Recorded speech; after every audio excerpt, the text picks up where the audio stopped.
Today is Monday, January 13th, and today I'm wondering about a whole potpourri of sports notes.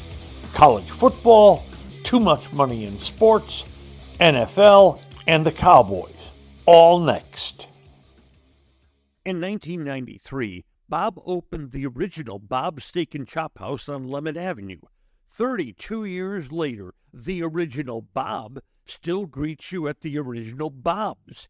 And now his sparkling new Bob's at Craig Ranch has opened in McKinney. Same fantastic beef and fresh seafood at these two Bob's, each run by the Bob. Bob's Steak and Chop House. Mary and I are Crest Cadillac people. For what, about 15 years now? That's about right. Crest Cadillac XT4. Perfect size, perfect ride for us. Crest Cadillac at 121 on the Tollway in Frisco now has terrific offers on the Cadillac LYRIQ and the soon-to-be-available all-electric Escalade. GM Mike Brusen's team is fantastic to work with, so join Mary and me as Crest Cadillac people. In the National Championship of College Football to be played a week from tonight, Ohio State's wagering line opened at 9.5. That's a very high number over a Notre Dame team that's been pretty darn impressive during these playoffs. The Notre Dame offensive line, though, is dealing with injuries. For certain, one tackle is out, and another guard this week is going to go through injury protocol. Ohio State beat Texas 28-14. Now, that game was close until the last 2 minutes, until a strip sack, 80-plus yard touchdown run by Jack Sawyer cinched it for Ohio State. But I get this funny feeling watching Ohio State and watching them against Notre Dame. Ohio State made a bunch of mistakes offensively that stopped their drives, particularly in the first half. That game teetered on Ohio State breaking it open, but their own mistakes kept them from doing so. It's just one man's opinion. But if Ohio State plays a clean game against Notre Dame, I think this is a comfortable Ohio State win. After the Texas game, Quinn Ewers said he's headed for the NFL. I'm going to guess that Quinn Ewers is a second-round draft choice. Shedeur Sanders and Cam Ward certainly go right at the top of the first round. And then Jalen Milroe is the third-rated quarterback from Alabama, for reasons I personally can't fathom.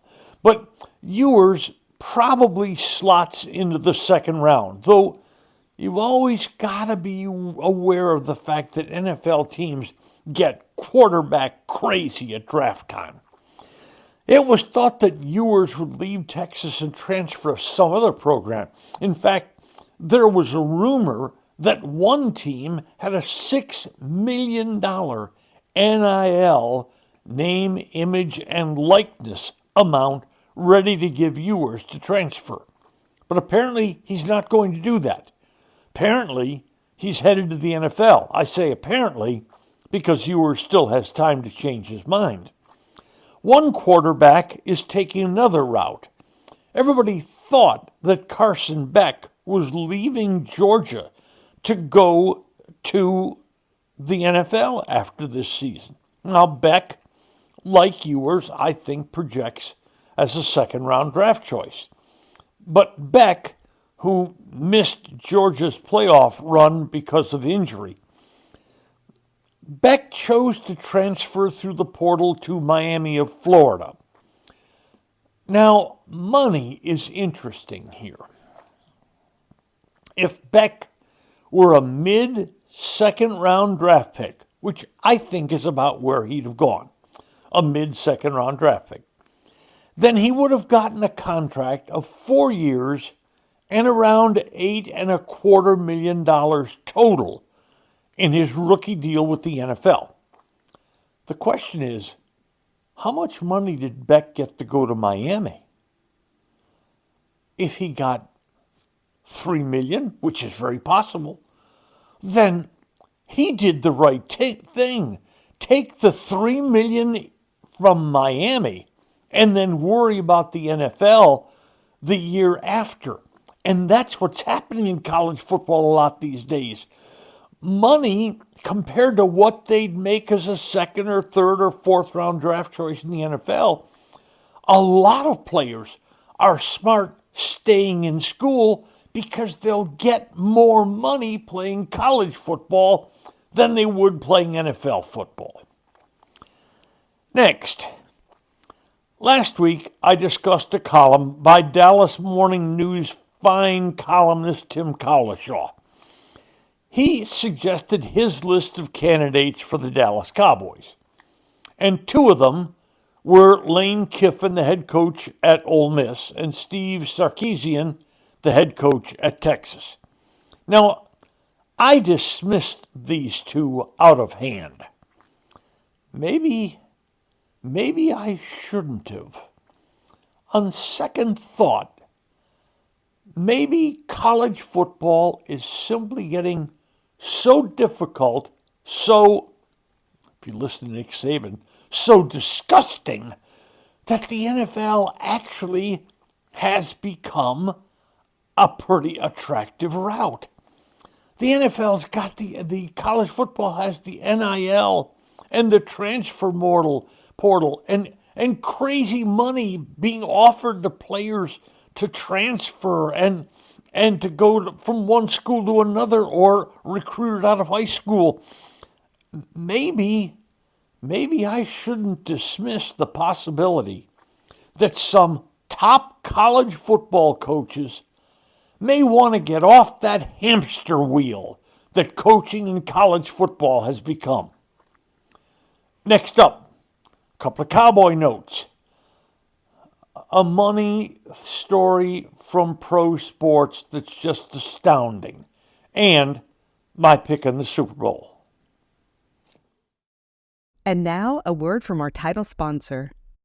We aim to turn your nest egg into a paycheck with half the amount you've been led to believe. Fluent Financial combines in-house portfolio design and risk management with income-generating investments designed to accelerate your financial independence. Our goal is to develop an effective portfolio strategy to help you retire sooner and have a better lifestyle. Visit fluentfinancial.com. The drama of who'll coach the Cowboys next season drags on. After the Cowboys were summarily dismissed from this season over a week ago, Jerry Jones still hasn't decided who he wants to coach the Cowboys next year. Meanwhile, Coach Mike McCarthy dangles out there. Now, he and Jerry have had repeated meetings this week. Now, is that about money? Could it be about money? McCarthy was not terribly well paid last year by NFL coaching standards. Could it be that McCarthy's wanting a lot more money than he got last year, which, by the way, he deserves to coach this circus of a franchise? Or is it that Jerry still hasn't made up his mind? Is it that Jerry's the one out there twisting in the wind who doesn't know what he wants to do? Well, the Cowboys' exclusive negotiating rights with Mike McCarthy end after Tuesday, at which point he'll be a free agent. Can we expect a decision by then? Who knows what we can expect from Jerry Jones? One thing is certain, and that's that one of the top candidates for the coaching job of the Cowboys would have been Mike Vrabel, but he's gone now, gone to the New England Patriots. But maybe it's not bad that the Cowboy job opens, because other than Vrabel, I can't see a lot of people going off the landscape, off the candidate list, because the candidates, a lot of the top ones, are all involved in the NFL playoffs right now. Joe Brady, the offensive coordinator for Buffalo. Ben Johnson, the offensive coordinator in Detroit. Liam Cohen was offensive coordinating Tampa Bay last night. Brian Flores, the defensive coordinator of Minnesota, is working tonight. I would doubt if any of those go off the board quickly. I think they're going to wait till after their playoffs finished before they even start thinking about where their next job is. One more Cowboy note. You know, we've talked of McCarthy leaving and all the assistant coaches' contracts are up and all the free agents that they're going to be on this team. But there's one other name we should keep an eye on, and that is Will McClay.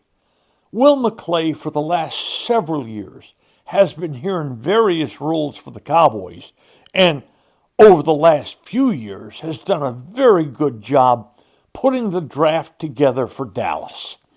Will likes Dallas. From what one can assume, he's been paid pretty well by the Cowboys. But McClay had family reasons for staying here. But now, Will McClay's kids are all out of the house.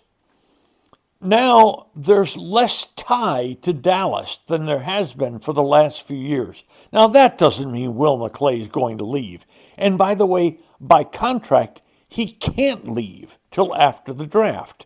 Now, one would assume if Will McClay left, it would be for a general manager's job. Well, those are going to be long filled before the draft. So, is it even distinctly possible that Will McClay leaves? I don't think so. But one never says never these days around the Dallas Cowboys. Next, I know a lot of you have long shaken your heads about the amount of money being paid to professional athletes in this world. Well, I've got this story for you. Jimmy Butler has been a terrific NBA player for a lot of years right now. And he right now works for the Miami Heat. Well, right now, he's actually not working for the Heat or anybody else. Because, see, Jimmy Butler wants out of Miami. Miami doesn't want Jimmy Butler out of Miami. They want Jimmy Butler to play for Miami. But Jimmy Butler has been more and more reluctant to do that. And missing practices and late for team meetings and things like that, till finally Miami suspended Jimmy Butler for 7 games. At the end of this, will we have some resolution to this? Who knows? But the point of this story is about money. Jimmy Butler's suspension of 7 games costs him $336,943 per game. Jimmy Butler is making more than $1/3 million per game to play pro basketball. The 7-game suspension will cost him $2,355,798. And you know what? I'm going to join a lot of you out there shaking your heads, thinking, this is out of whack. But wait. If ownership pays money like this, what must they be making? And finally, we're just to the quarterfinals of the NFL. But of the 8 teams remaining, I've got my choice to win the Super Bowl.